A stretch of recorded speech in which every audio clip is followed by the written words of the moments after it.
Di tengah laut Arktik yang membeku, ada satu momen sunyi yang selalu ditakuti setiap awak kapal kargo.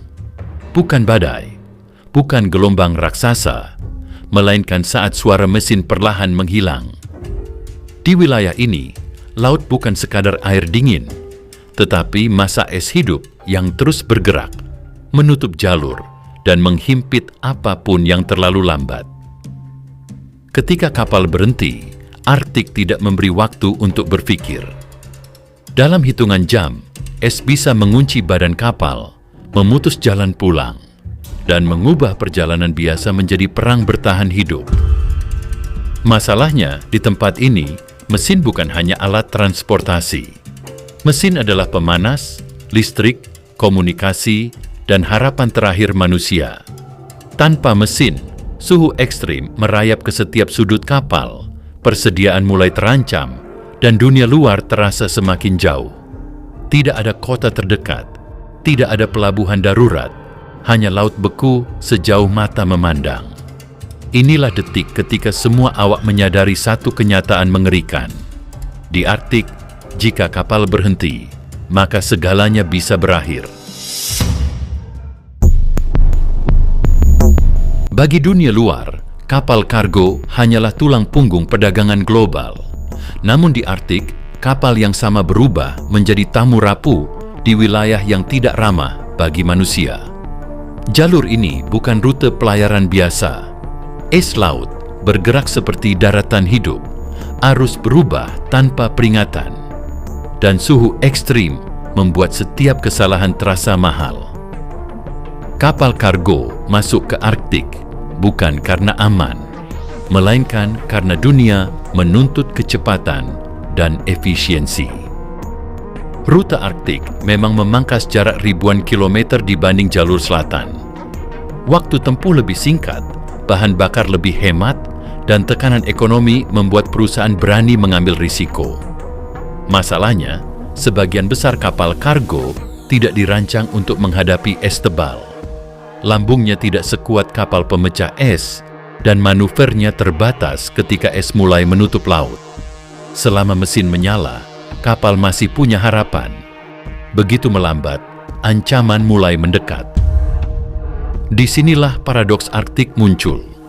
Jalur yang menjanjikan keuntungan justru menyimpan bahaya yang sulit diprediksi.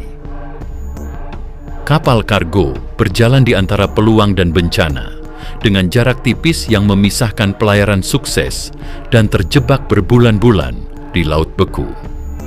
Awak kapal tahu risikonya, tetapi ketika roda perdagangan global terus berputar, Arktik tetap dipilih.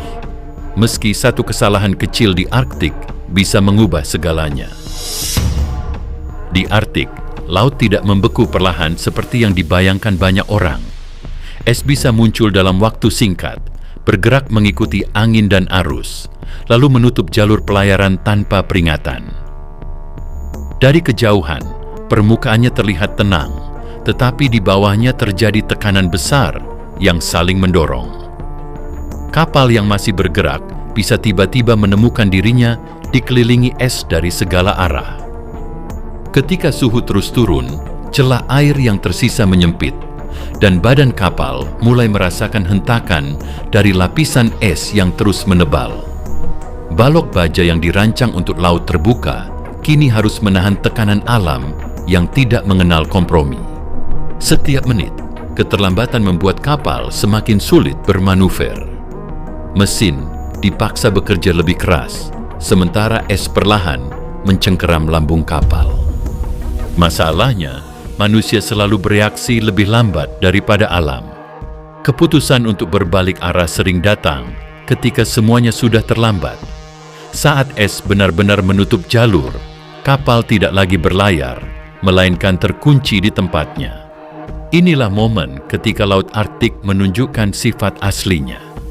Bukan sekadar dingin, tetapi mampu menghentikan manusia dalam sekejap, sebelum siapapun sempat menyadari bahwa jalan keluar telah hilang.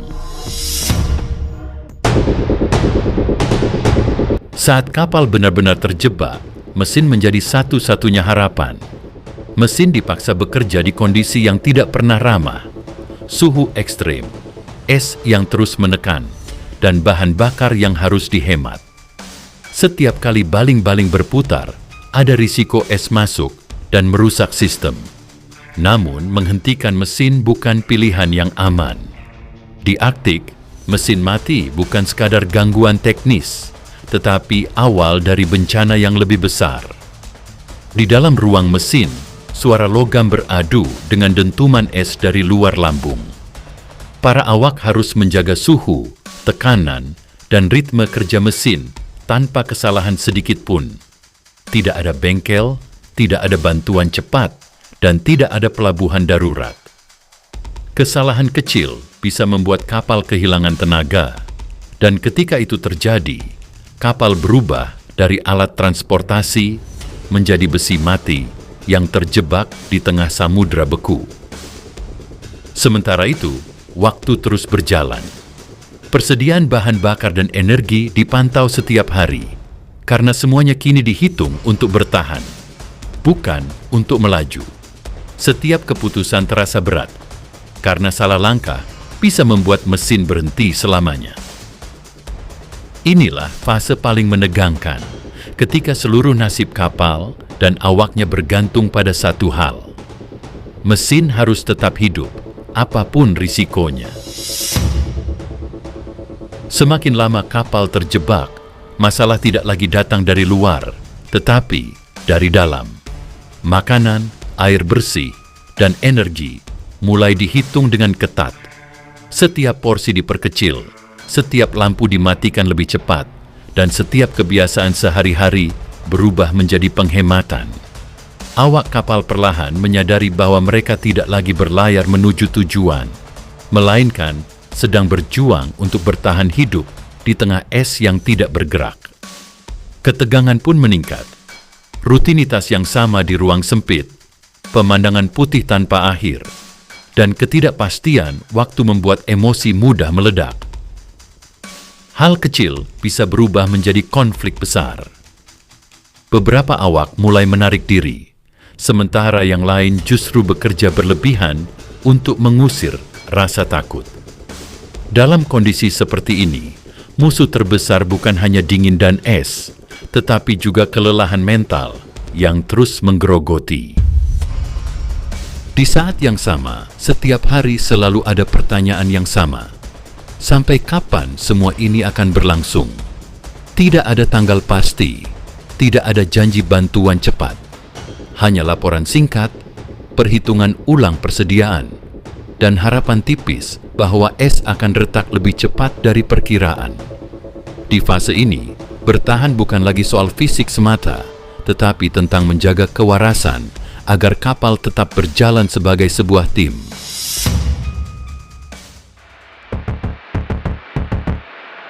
Di titik ini, kapten dan awak dihadapkan pada pilihan yang sama-sama berbahaya. Tetap bertahan berarti mempertaruhkan persediaan yang semakin menipis dan kondisi mental yang terus menurun. Namun, memaksa kapal bergerak di antara es yang belum stabil juga bisa berujung fatal. Setiap keputusan dibahas berulang kali, peta dibentangkan, laporan cuaca dianalisis, dan suara mesin dipertimbangkan dengan penuh kecemasan.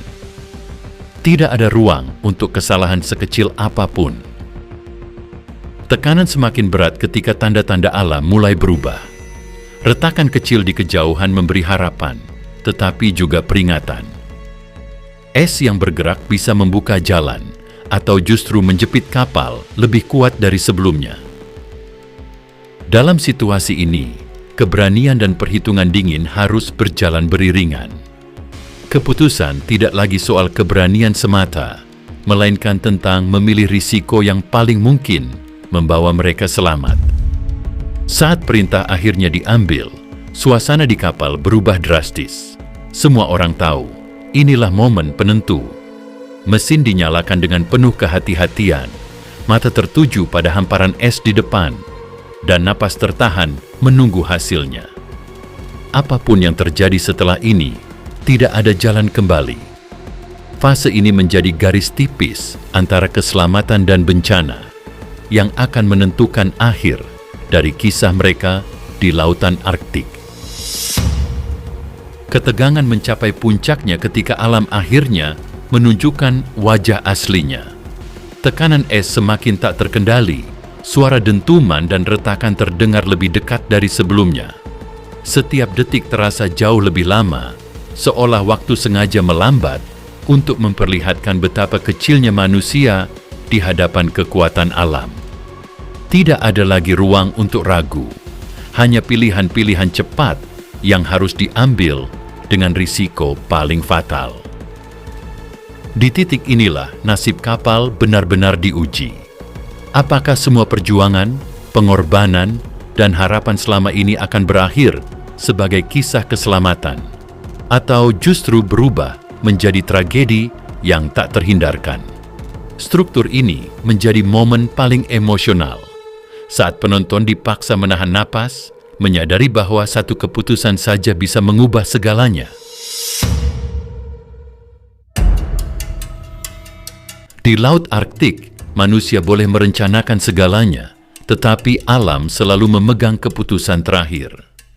Kapal, mesin, dan keberanian hanya memberi kesempatan kecil untuk bertahan, bukan jaminan keselamatan.